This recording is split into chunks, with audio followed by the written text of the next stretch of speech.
Class 12 maths এর আমরা number 30 টা করছি। এখানে a আর b এর ভ্যালু দেওয়া আছে।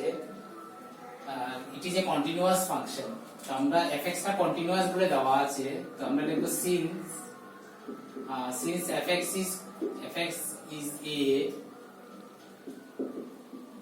is a continuous function, therefore fx continuous হলে সব পয়েন্টে কন্টিনিউয়াস হবে, therefore fx is continuous for x equal to 2 and x equal to 10. 2 এর জন্য কন্টিনিউয়াস হবে, 10 এর জন্য কন্টিনিউয়াস হবে। তো at x equal to 2 আমরা টেস্ট করছি। at x equal to 2 তো আমরা লিখব কি since fx is continuous at x equal to 2, therefore continuous হলে আমরা কি হবে left hand limit equal to right hand limit equal to f of 2 হবে। তো লেফট হ্যান্ড লিমিট হবে কি limit fx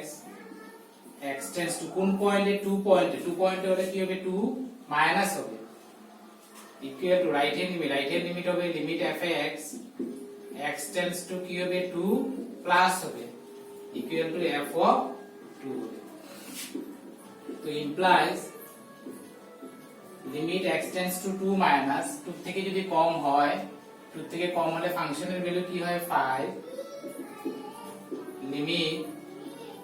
x tends two 2 plus 2 থেকে যদি বড় হয় ফাংশনের ভ্যালু কি হয় ax b f of 2 2 এর ইকুয়ালিটি কোন জায়গায় এখানে আছে 2 যদি হয় ফাংশনের ভ্যালু কি হয় 5। তো এখানে x এর উপরে ডিপেন্ড করছে না, তো হবে 5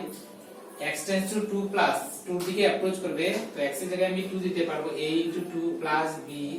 equal to 5, therefore twice a plus b equal to 5. Equation number 1 হবে। ইকুয়েশন নাম্বার 1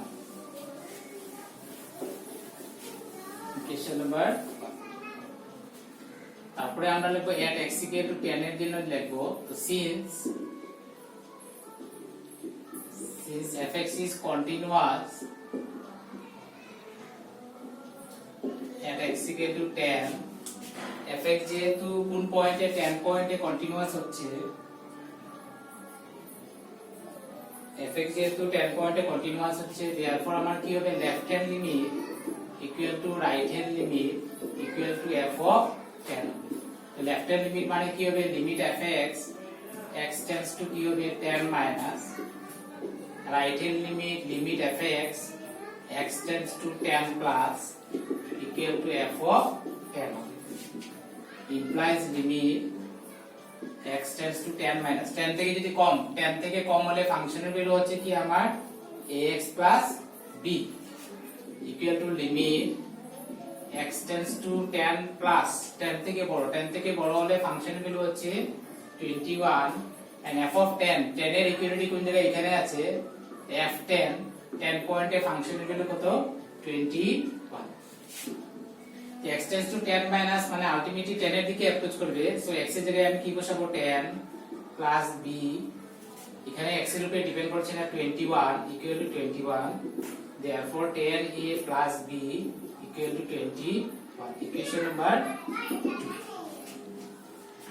তো একটা পাচ্ছি আমরা কি 10a plus b equal to 21 আর একটা পাচ্ছি আমরা twice a plus b equal to 5। তো এখান থেকে আমরা ab বের করতে পারি, bb ক্যান্সেল হয়ে যাবে, 10 থেকে 2 গেলে কি হবে 8a, 21 থেকে 5 গেলে 16, a equal to 16 by 8 cancel করে a কি হবে twice 2, আবার twice a plus b equal to 5 plus 2 into a 2 plus b equal to 5 হবে 4 plus b 5, b equal to 5 minus 4, so b equal to কি হয়ে যাবে a equal to 2 R b equal to কি হচ্ছে 1 হচ্ছে। Number 30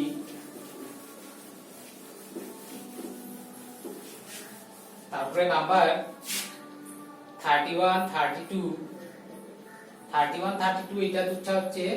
31 32 33 এটা হচ্ছে composition ফাংশনের উপরে। কম্পোজিশন ফাংশনটা তো তোমরা এখন এবার উঠিয়ে দিয়েছে, এবার সিলেবাসে নেই, তার জন্য এই দিকটা এখন করছি না। পরে করলে করবো, এখন কম্পোজিশনটা তোমাদের নেই এখন। তো 34টা হচ্ছে কি fx দেওয়া আছে কি fx equal to mod x minus x plus 1। এখানে পয়েন্ট অফ ডিসকন্টিনিউটি বের করতে বলছে। আমি যদি এটা যদি 0 ধরি তো x কি হবে 0 হবে, আর x plus 1 যদি 0 ধরি x equal to কি হবে -1 মাইনাস। তো এরকম যদি মড যদি থাকে তো ফাংশনগুলো ব্রেক করতে লাগে, একটা হচ্ছে কি আমার -1, তারপর আমি কি পাচ্ছি 0। তো তিনটা ইন্টারভ্যালে ব্রেক হবে। One is x less than কি হবে -1 থেকে ছোট, আরেকটা হবে কি -1 আর কার ভিতরে 0 এর ভিতরে ইকুইটি এখানে দিয়ে দিচ্ছি। একটা হবে এই ইন্টারভ্যাল হবে, একটা হবে -1 আর 0 এর ভিতরে, আর একটা হবে 0 থেকে ইকুইটি এখানে দিতে পারে, এখানে দিতে পারে, যে কোনো একটা থেকে। এরকম ফাংশনটাকে আমরা ব্রেক করে নিব। তো x লেস দেন -1, x যদি -1 থেকে ছোট হয় মানে অল নেগেটিভ নাম্বারস হবে, নেগেটিভ যদি হয় mod x এর ভ্যালু কি আসবে আমার -x। x -1 থেকে ছোট, -1 থেকে ছোট মানে -2, এখানে যদি -2 বসাই, -2 প্লাস 1 কি হয়ে যাবে -1। তো এটা নেগেটিভ হয়ে যাবে, নেগেটিভ হলে কি হবে, নেগেটিভ হলে মাইনাস একটা আসবে, নেগেটিভ হলে মড যদি উঠে যায় মাইনাস একটা আসবে। এখন -1 আর 0 এর ভিতরে, -1 আর 0 এর ভিতরে সাপোজ আমার কি হবে -0.5, সো এটাও নেগেটিভ। এই x যদি নেগেটিভ হয় কি হয়ে আসবে -x হয়ে বের হয়ে আসবে। এখন -0.5 যদি বসাই, এখানে যদি -0.5 বসাই, ভালোভাবে খেয়াল করো, -0.5 যদি বসাই 1 -0.5 কি হয়ে যাবে 0.5 প্লাস 0.5, সো এটা পজিটিভ হয়ে বের হয়ে আসবে। পজিটিভ মানে কি হবে x প্লাস 1 হবে। x গ্রেটার দেন 0 মানে পজিটিভ, পজিটিভ হলে mod x কি হবে পজিটিভ হবে, এটাও কি হবে পজিটিভ। তো যেরকম আছে এরকম বের হয়ে আসবে। তো ফাংশনটা কি হচ্ছে, এটা -x প্লাস x প্লাস 1, যদি x লেস দেন -1 হয় -x -1 less than equal to x less than 0, আর এটা হবে ax -x -1 x greater than equal to, ফাংশনটা গিয়ে এটাতে দাঁড়াবে। তো কিসে দাঁড়াচ্ছে ইকুয়াল টু ক্যালকুলেশনটা আমরা এখানে করে রাখছি, কারণ সামটা লাগবে আমরা। তো ইকুয়াল টু এটা x এর ক্যান্সেল যায় 1 হয়ে যাবে, এই x লেস দেন -1, এটা হবে -2x -1 যদি -1 less than equal to x less than 0 হয়, আর এটা হবে -1 x greater than equal to 0। তো এখানে কি হচ্ছে অল আর পলিনোমিয়ালস, এগুলা সব পলিনোমিয়াল, এগুলা এই যে a1 these are all polynomials, therefore কি আমরা লিখব fx is defined for all real numbers, প্রত্যেকটা রিয়েল নাম্বার জন্য ফাংশনটা ডিফাইন। তো এটা এরকম টাইপের সাম আমরা অনেকবার করেছি। আমরা কি হবে -1 থেকে লেস একবার করব, হ্যাঁ, একবার -1 থেকে 0 এর ভিতরে করব, একবার 0 থেকে বড়তে করব। So let c be any real number। তো case 1 হচ্ছে if c less than -1, এই কেসে -1 থেকে ছোটতে করছি, c less than -1 limit fx x tends to c যদি হয়, limit x tends to c -1 থেকে ছোট, -1 থেকে ছোট হলে ফাংশনের ভ্যালু কি হয় 1 হয়ে যায়। সো ইকুয়াল টু আমার কি হবে 1, and f of c হলো -1 থেকে ছোট, -1 থেকে ছোট হলে ফাংশনের ভ্যালু কত হয়ে যায় 1। therefore আমি কি পেলাম limit fx x tends to c equal to f of c। therefore আমি লিখতে পারবো fx is continuous for all x less than -1, প্রত্যেকটা x less than -1 এর জন্য fx টা কি হবে কন্টিনিউয়াস। নেক্সট আমরা টেস্ট করব কি -1, case 2 বলবো if c equal to suppose -1 যদি -1 পয়েন্ট, -1 হলে -1 থেকে লেস হলে একটা ভ্যালু, গ্রেটার হলে একটা ভ্যালু। তো লেফট হ্যান্ড লিমিট বার করব, লেফট হ্যান্ড লিমিট হবে limit fx tends to 1 minus limit x tends to 1 x tends to minus 1 এর চেঞ্জ করছি minus 1 minus the minus 1 থেকে যদি ছোট হয় ফাংশনের ভ্যালু কি হয়ে যাবে 1 এটা x এর উপরে ডিপেন্ড করছে না সো ডাইরেক্ট আমার কি আসবে 1 আসবে রাইট হ্যান্ড লিমিট হবে limit fx x tends to minus 1 plus so limit x tends to minus 1 plus তো minus 1 থেকে যে বড় হয় যদি হয় function value minus 2x minus 1 হয় minus 2x minus 1 এখন x এর জায়গায় আমি কি বসাবো মাইনাস বসাবো minus 1 এটা কি হয়ে যাবে 2 minus 1 equal to কি হয়ে যাবে 1 and f of minus 1 তো এটা যদি হয়ে যায় তো limit fx x tends to minus 1 common ভ্যালুটা কি হচ্ছে 1 and f of minus 1 কোন জায়গায় আছে এখানে আছে minus 1 যদি fx যদি এত হয় f minus 1 হলে x এর জায়গায় minus 1 আসবে কি হবে minus 2 minus 1 minus 1 2 minus 1 equal to 1 so therefore আমার আসবে কি limit fx x tends to minus 1 f of minus 1 so therefore আমরা কি লিখব fx is continuous for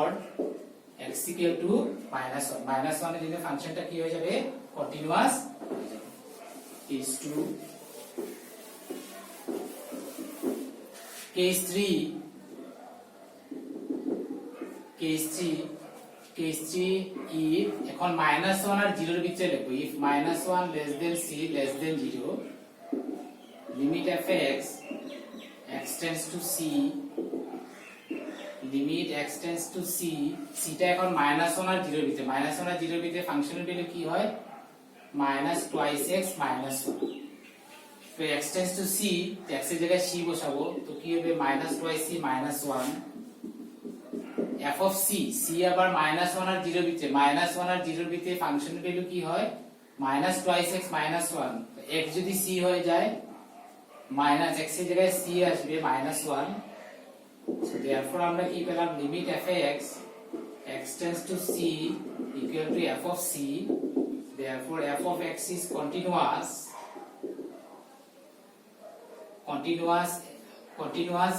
at c মানে কি at c for minus 1 less than x less than 0 তে ফাংশনটা কি হবে কন্টিনিউয়াস হবে কেস 3 এখন কেস 4 হবে কি case 4 if c equal to 0 তে টেস্ট করব এখন মানে 0 থেকে লেস একটা ভ্যালু 0 থেকে বড় একটা ভ্যালু তো 0 যদি হয় আমরা লেফট হ্যান্ড লিমিট বের করতে লাগবে limit fx x tends to কি হবে 0 minus limit x tends to 0 minus 0 থেকে যদি কম হয় ফাংশনের ভ্যালু কি হবে minus 2x minus 1 x এর জায়গায় আলটিমেটলি আমরা কি 0 দেব minus 2 into 0 minus 1 তো ultimately minus 1 right hand limit হবে limit fx x tends to 0 plus limit x tends to 0 plus 0 থেকে যদি বড় হয় 0 থেকে বড় হলে ফাংশনের ভ্যালু কি হয়ে যায় minus 1 x এর সঙ্গে ডিপেন্ড করছে না সো কি হবে minus 1 দুটো লেফট আর রাইট যেহেতু সমান তো আমরা লিখব limit fx x tends to 0 equal to minus 1 R f of 0 কোন জায়গায় আছে এখানে আছে তো f of 0 তে ফাংশনের ভ্যালু কি হয় minus 1 তার মানে limit fx x tends to 0 equal to f of 0 হয়ে যায় therefore আমি কি লিখতে পারবো fx is continuous at x equal to 0 this is case 4 তারপরে case 5 হবে if c greater than 0 c greater than 0 হয় limit fx x tends to c limit x tends to c c এখন 0 থেকে বড় হলে ফাংশনের ভ্যালু -1 হয়ে যায় সো x এর উপরে ডিপেন্ড করে না কি আসবে -1 f of c 0 থেকে বড় হলে ফাংশনের ভ্যালু কি হয় -1 তাহলে লিমিটের ভ্যালু ফাংশনের ভ্যালু সমান হচ্ছে, আমরা লিখব limit fx x tends to 0 sorry x tends to c equal to f of c. Therefore f of x is continuous at x equal to c. c মানে লিমিট কন্টিনিউয়াস ফর c হলো কি greater than 0, continuous for x greater than 0। প্রত্যেকটা পয়েন্টে continuous হচ্ছে, therefore আমি কি লিখব,